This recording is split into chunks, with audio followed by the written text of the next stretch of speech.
Your Monday Sunrise Smart Start starts with some big celebrations inside the Buffalo Huddle. Of course, everyone's going to be talking about it. This morning, the Buffalo Bills opened the season in dramatic fashion against the Baltimore Ravens, with their final home opener in the current season becoming an instant classic. Current season in the stadium. What a night. I want to show you the game-winning field goal to bring the Bills to 1-0 to start their campaign. How about that? The Bills started strong in the opening drive, connecting with Dalton Kincaid for the first points. First half was all Ravens. Baltimore scored on every drive in the first two quarters. Some of the fans for Bills Mafia left the stadium toward the end of the third, start of the fourth, certain the Bills were going to take the loss. Down 15 points, Josh Allen and the boys came alive. The Bills put up 22 points in the fourth quarter to erase the deficit, with Keon Coleman getting a touchdown and 2 rushing scores from number 17. In the end, it was the Bills' recently acquired kicker, Matt Prater, who got them to 41 points at 41 years old. The final 41-40. Bills on the road Sunday afternoon to take on the Jets at 1. You'll see it here on News 8. In more headlines tonight, there is a meeting in Victor that will focus a lot on coverage going forward for fire and emergency calls. This comes not long after this official decision to shut down the Fishers Fire District by the end of this month. Ron Spitzer live in the studio now, wrapping up the latest details. Ron.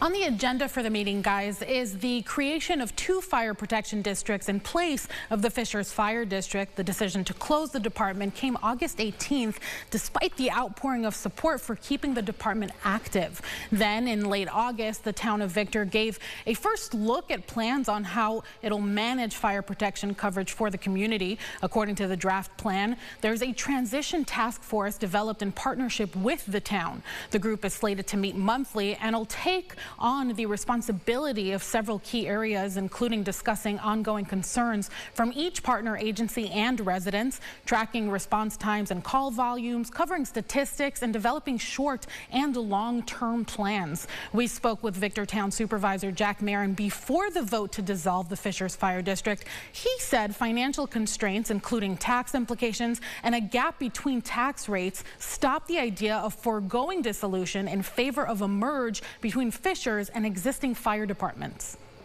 There's no question that from a financial standpoint, it's a hard pill for this Board of Commissioners to swallow, because at this point, taxes keep going up and up and up, and you know, and then trying to attract, say, the Victor Fire District to consideration to merge with them. There's a significant gap in the 2 tax rates, and it's really hard to really go to someone that resides within the Victor Fire District and say, this idea of merge is a good idea. The town of Victor says it secured formal agreements with nearby fire departments and EMS providers, adding it plans to ensure there will be no lapse in emergency coverage when Fishers closes October 1st. The meeting is tonight from 7 to 9. Guys. Ron, thank you. Be covering that this evening. And more updates. The man is facing charges as he's accused of pointing a gun at several people overnight on the northeast side of Rochester. Police swarmed that area of Bernard Street right off Hudson just before 7 p.m. Witnesses say they saw someone with a gun. No officers saw the weapon themselves, but out of caution, a large perimeter was set up and the street blocked off. RPD did eventually arrest a 50-year-old in connection to that call. He is charged with menacing, and no injuries reported. President Donald Trump traveled up to New York City Sunday afternoon to attend the final of the U.S. Open. He was on hand to see Carlos Alcaraz beat Jannik Sinner in the men's final. It was the 6th Grand Slam title for Alcaraz and his 2nd at the U.S. Open following his win in 2022. Trump's visit comes amid backlash over his threats to take over U.S. cities in a crackdown on crime as well as illegal immigration. Over the weekend, the president posted a meme, this one here on social media, where it warns, quote, Chicago about to find out why it's called the Department of War. Illinois Governor J.B. Pritzker, meanwhile, pushed back on social media as well, saying Illinois won't be intimidated by a wannabe dictator. Well, now to our Health Watch headlines. Governor Kathy Hochul signing an executive order to expand access to COVID vaccines here in New York State. The order temporarily allows licensed pharmacists to administer and in some cases prescribe these shots to anyone ages 3 and older without requiring a doctor's prescription. This remains in effect until October 5th. Could be renewed monthly until lawmakers go back to session in January.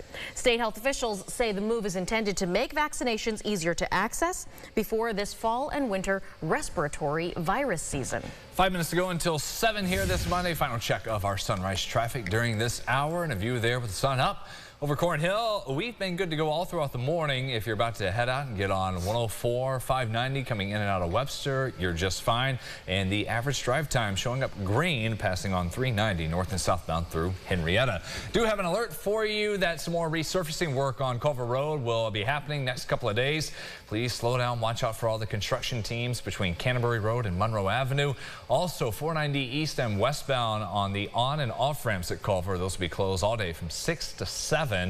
Expect delays, the speed limits, please follow those. The work should be done by next Tuesday. I feel like a rat in a maze sometimes pulling out of our station Humboldt of which side's going to be blocked and trying to get around Easton University. You got to think about it. Like, are they going to be here today? Are going to be there today? And you just got to figure yourself out as best you can. Yeah, get to the highway as quick as you can. Try to avoid that stuff there. But weather not an issue at all. We've got a gorgeous one across the region. Temperatures climb into Wednesday and then cool back down. But there's a lot of 0% there for rain chances. We'll see you on the Rochester First streaming at 9 o'clock for the Monday edition of our podcast, Second Cup of Sunrise. Have a great day, everyone. Follow News 8 wherever you are on RochesterFirst.com, Facebook, X, and on our app for news and weather.